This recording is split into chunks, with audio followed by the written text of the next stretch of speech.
हिंदू धर्म में विभिन्न धार्मिक ग्रंथ पाए जाते हैं, जिनमें से एक है गरुड़ पुराण।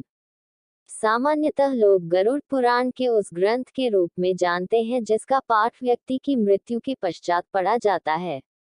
इस महान ग्रंथ में आत्मा इस लोक से परलोक तक कैसे पहुंचती है, उसके रास्ते में कैसी अड़चनें आती हैं, अब बताया गया है।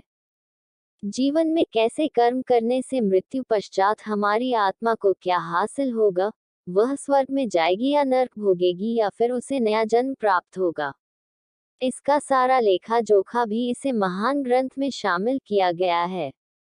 शायद आपको जानकर हैरानी होगी, किंतु जन्म मरण के रहस्यों को उजागर करने वाले इस महानतम ग्रंथ में स्त्री पुरुष के संबंधों से जुड़े मुख्य रहस्य भी खोले गए हैं। पुरुष या स्त्री दोनों ही यौन संबंधों को लेकर कैसी रुचि रखते हैं, कैसे कैसे कर्म करते हैं, उसके अनुसार अगले जन्म में उन्हें क्या हासिल होगा, आइए आगे जानते हैं। जो स्त्री अपने पति को छोड़कर किसी पर पुरुष के साथ संबंध स्थापित करती है, ऐसी स्त्री पाप की भागीदार बनती है। मृत्यु के बाद ऐसी आत्मा को यमलोक की यातना सहनी पड़ती है और छिपकली, सांप या चमगादड़ के रूप में नया जन्म मिलता है। यदि कोई पुरुष किसी किशोरी कन्या का शारीरिक शोषण करता है तो मृत्यु के बाद उसकी आत्मा को नरक में जाकर दंड भोगना पड़ता है, और यदि उसे नया जन्म हासिल भी होता है तो वह एक अजगर के रूप में जन्म लेता है। अपने ही दोस्त को धोखा देते हुए उसकी पत्नी के साथ संबंध स्थापित करने वाले पुरुष को गरुड़ पुराण के अनुसार महापापी का दर्ज दिया जाता है। ऐसे पुरुष की आत्मा को मृत्यु पश्चात अगले जन्म में गधे के रूप में नया जन्म मिलता है। जिस गुरु से शिक्षा ली उसी को धोखा देकर उसकी पत्नी के साथ संबंध बनाने वाले पुरुष को मृत्यु के बाद यमलोक में भयानक दंड मिलता है। उसे हर प्रकार की यातना दी जाती है और अगला जन्म गिरगिट के रूप में होता है। स्त्री की मर्जी के खिलाफ जाकर उसका हरण करने वाला पुरुष गरुड़ पुराण के अनुसार पापी है। ऐसे पुरुष की आत्मा को मृत्यु के बाद परलोक में कष्ट भोगने पड़ते हैं। इसे ब्रह्मराक्षस के रूप में जन्म मिलता है। ब्रह्मराक्षस एक अदृश्य प्रजाति होती है जो किसी को दिखाई नहीं देती।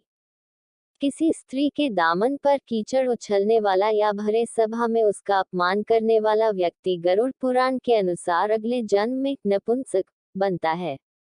नारद पुराण के अनुसार व्यभिचार की क्या सजा मिलती है परलोक में। धरती पर जब से मैथुनी सृष्टि की व्यवस्था हुई तब से ही मनुष्य के अंदर काम और वासना ने अपना स्थान बना लिया। सब व्यक्ति ने इन पर नियंत्रण नहीं रखा, उनके कदम बहक गए और रूप के जाल में फंसकर परस्त्री और पुरुष के साथ संबंध बनाए। इस बात से न सिर्फ मनुष्य बल्कि ज्ञानी ऋषि मुनि और देवता भी बच न सके। ईश्वर ने इस पाप कर्म से बचने के कुछ यम बनाए और इसकी सजा तय की सका उल्लेख पुराणों में लता है। नारद पुराण में जीवन साथी को धोखा देकर पराई स्त्री या पराये पुरुष से संबंध रखने की ऐसी सजा है, परलोक में जानकर कांप जाएंगे। भगवान विष्णु के परम भक्त नारद मुनि ने परलोक में यों को जो सजा लती है उसका उल्लेख करते हुए नारद पुराण में विस्तार से कहा है। नारद मुनि बताते हैं, धर्मराज और महाराज भागीरथ के बीच लोक परलोक की चर्चा हो रही थी।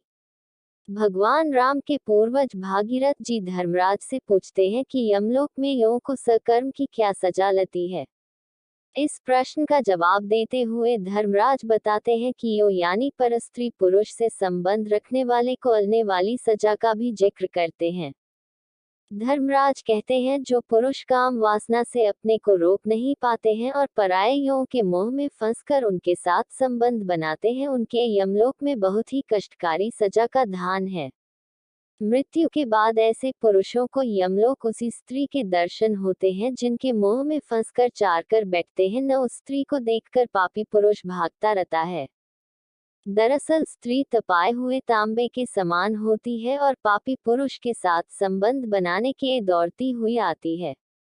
इसे देखकर पापी भागता है, न स्त्री के तांबे का शरीर उसे गन करके बारी बारी से अलग अलग नरकों में ले जाता है और पापी पुरुष को युगों तक अपने पाप कर्म का दंड भोगना पड़ता है। इसी तरह अपने पति को धोखा देकर जो स्त्री पराये पुरुष से संबंध रखती है उनके भी यमलोक में बड़ा भारी दंड का धान है। व्यभिचारियों को देखकर यमराज का चेहरा उग्र हो जाता है और उसे रूह कंपाने वाली सजा देते हुए नरक में भेजते हैं।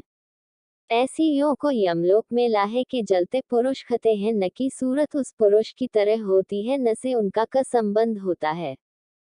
लोहे के दहकते पुरुष स्त्री को जबरदस्ती अपने गन में लेकर उनसे उसी प्रकार व्यवहार करते हैं जैसा वह अपने प्रेमी से चाहती थी। इससे स्थिति तड़पती है, न उसकी सहायता कोई नहीं करता। इसके बाद दहकते लोहे के खंभों का उन्हें गन करवाया जाता है। यमराज का दंड यहाँ भी खत्म नहीं होता है। चारी स्त्री को नमक के पानी से स्नान करवाया जाता है और नमक वाला पानी नेके भी आ जाता है। इससे वह छटपटती है। इसके बाद बारी बारी से विभिन्न नरकों का फल भोगकर पशुओं के रूप में जन्म लेती है।